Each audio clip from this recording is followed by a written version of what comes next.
आज हम डिस्कस करेंगे कैटेगरीज ऑफ एंटीबायोटिक्स के बारे में। तो कैटेगरीज किसे कहा जाता है? कैटेगरीज कहते हैं ग्रुप्स को या मुख्तलिफ टाइप्स को।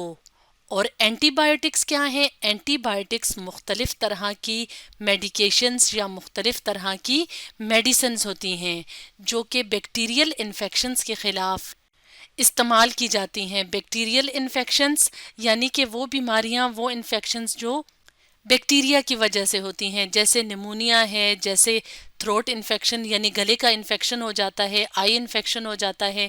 तो इस तरह के जो मुख्तलिफ इन्फेक्शंस होते हैं इन्हें बैक्टीरियल इन्फेक्शंस कहा जाता है।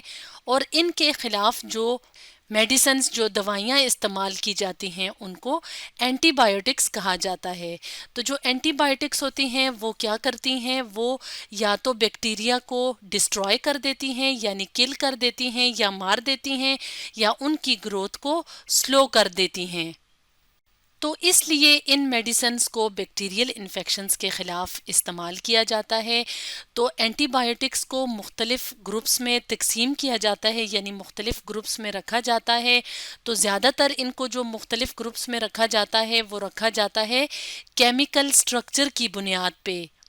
तो केमिकल स्ट्रक्चर का क्या मतलब है? केमिकल स्ट्रक्चर का मतलब है कि जो मुख्तलिफ तरह के एंटीबायोटिक्स हैं वो किन एटम्स से मिलके बने होते हैं और उनके एटम्स किस तरह से मुख्तलिफ तरीक़ों से एक दूसरे के साथ जुड़े होते हैं।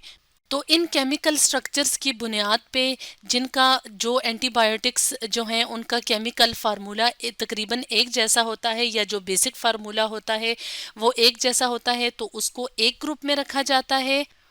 और जो एंटीबायोटिक्स केमिकल स्ट्रक्चर के लिहाज से जो है वो मुख्तलिफ होते हैं तो उनको दूसरे ग्रुप में रखा जाता है। तो इस तरह से जो एंटीबायोटिक्स हैं तो उनको मुख्तलिफ कैटेगरीज में, मुख्तलिफ ग्रुप्स में रखा जाता है। और केमिकल स्ट्रक्चर्स की बुनियाद पे एंटीबायोटिक्स की तीन क्लासेस यानी तीन ग्रुप्स बनते हैं। एक को कहा जाता है सल्फानामाइड्स, एक को कहा जाता है टेट्रासाइक्लिन और एक को कहा जाता है सिफेलोस्पोरेंस। तो हम वन बाय वन करके इन तीनों कैटेगरीज को डिस्कस कर लेते हैं। सबसे पहले हम बात करते हैं सल्फोनामाइड्स की कि ये किस तरह की एंटीबायोटिक्स होती हैं। तो सल्फोनामाइड्स जो हैं वो एंटीबायोटिक्स हैं जो कि बैक्टीरिया की ग्राम पॉजिटिव और ग्राम नेगेटिव दोनों टाइप्स को टारगेट करते हैं, यानी उनको डिस्ट्रॉय कर देते हैं या उनकी ग्रोथ को स्लो कर देते हैं। तो ग्राम पॉजिटिव और ग्राम नेगेटिव बैक्टीरिया बैक्टीरिया की दो मुख्तलिफ तरह की टाइप्स को कहते हैं।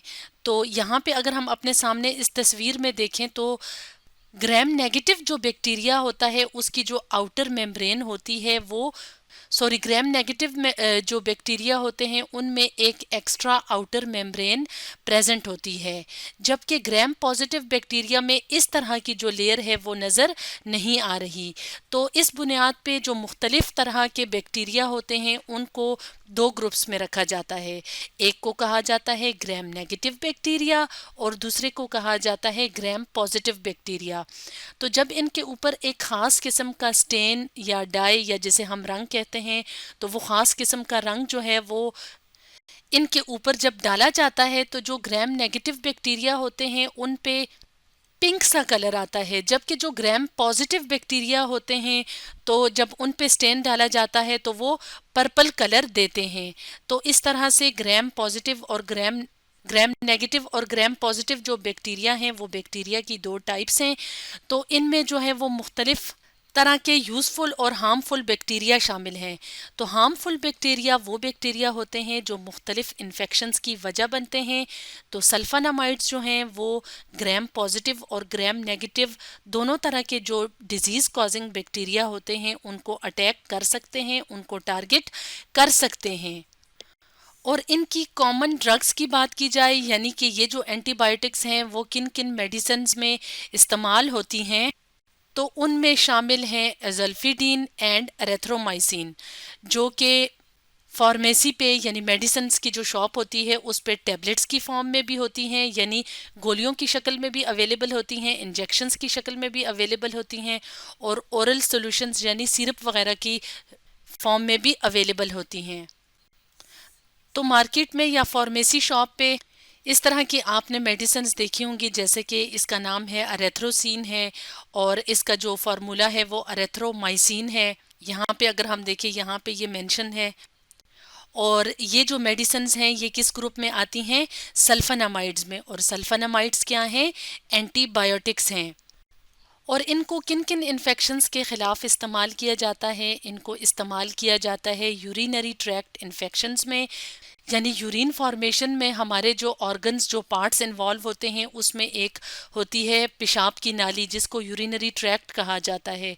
तो उसमें भी इन्फेक्शन हो जाता है, तो उसके लिए सल्फानामाइड्स को इस्तेमाल किया जाता है। इसके अलावा आई इन्फेक्शंस हो जाएं, यानी आँखों में मुख्तलिफ तरह के इन्फेक्शंस हो जाएं। इसके अलावा नमूनिया जो कि हमारे फेफड़ों यानी लंग्स का इन्फेक्शन है। इसके अलावा ईयर इन्फेक्शंस यानी कानों में इन्फेक्शंस हो जाएं तो उनके खिलाफ सल्फानामाइड्स को इस्तेमाल किया जाता है। और सल्फानामाइड्स के अंदर जो एंटीबायोटिक्स हैं उनके अगर केमिकल स्ट्रक्चर को देखा जाए, यानी कि किस तरह से इसके जो मुख्तलिफ एटम्स हैं वो कौन कौन से एटम्स शामिल होते हैं और किस तरह से वो एक दूसरे के साथ जुड़े हुए होते हैं, तो इस तरह का जो केमिकल स्ट्रक्चर है वो सल्फानामाइड्स का होता है। तो इसमें अगर हम एटम्स की बात करें तो इसमें नाइट्रोजन भी है, हाइड्रोजन भी है, ऑक्सीजन भी है, सल्फर भी है। तो जो केमिकल स्ट्रक्चर इनका बनता है वो कुछ इस तरह का होता है। तो ये सल्फानामाइड्स हैं जिनका केमिकल स्ट्रक्चर हम इस तस्वीर में देख रहे हैं। और सल्फानामाइड्स जो हैं वो टारगेट करते हैं ग्राम पॉजिटिव और ग्राम नेगेटिव बैक्टीरिया को।